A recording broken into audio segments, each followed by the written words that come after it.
Hi, I'm Lora Staples with RedDesertViolin.com, and I'm here today for VirtualSheetMusic.com. In this video, I would like to discuss how to memorize our music, because I remember struggling with that quite a bit, going through college even, struggling with it, and I get a lot of questions about how to memorize better. And so I recently wrote an article on RedDesertViolin.com about memorization, and it made me kind of get things in order and situated in an orderly way in my head, which doesn't happen very often. And so I thought, why don't I just turn this into a video? A video is faster than reading a great big long post. So here you go.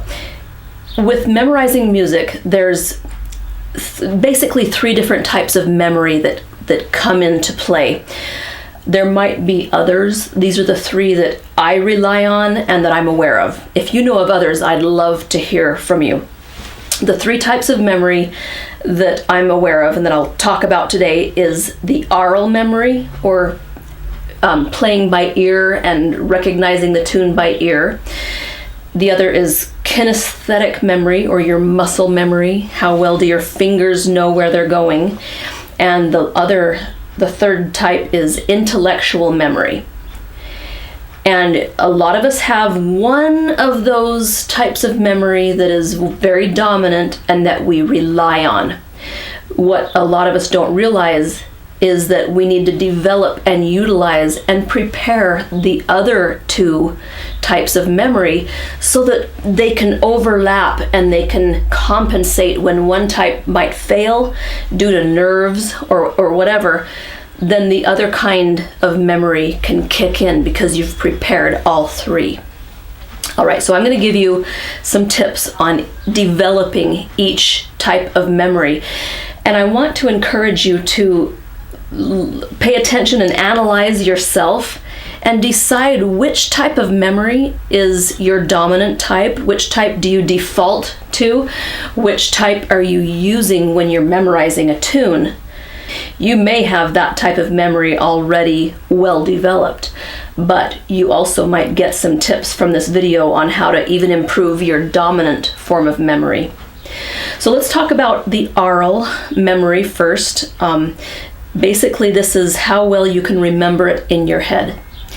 And this is a simple exercise and an easy way to improve this type of memory. It's simply to listen to a recording of the piece you're trying to memorize until you can sing it from beginning to end perfectly. Now, do I mean sing it perfectly like Jesse Norman would sing it operatically? No, of course not. A lot of violin pieces are impossible to sing. What I mean is to sing it in your mind's ear. Now, if you're doing a fiddle tune or something that's in your vocal range, then yes, sing it physically. Sing it in the shower, because I think that even solidifies the aural memory even more.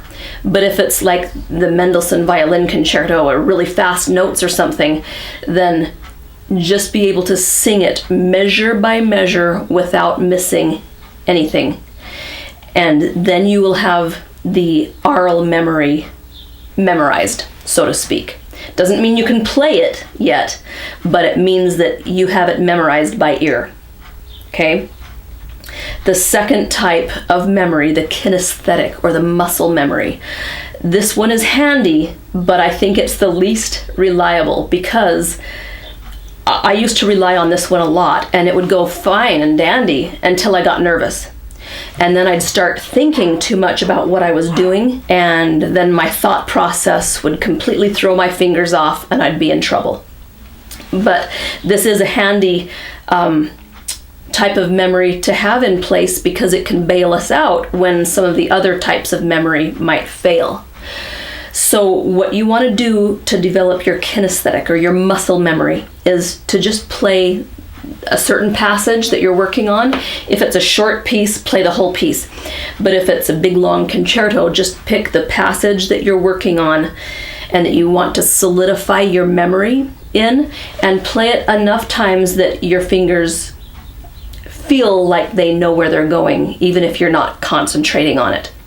And a really good exercise that it drives me nuts to do this exercise, but it is useful, is after you think you've got it memorized and you think your muscle memory is starting to kick in, get a magazine article or a cereal box or the back of some junk mail or whatever.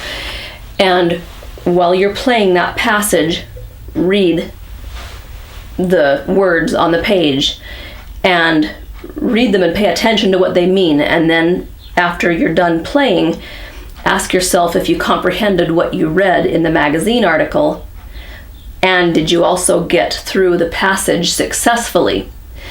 If you are able to understand what you read and have some recall of what you read and get through the passage successfully, you've got your muscle memory pretty solid. I bet it won't go well for you the first few times you try this. It takes a lot of practice to be able to do that, but that's the surest way I know of to test and solidify your muscle memory without being in performance.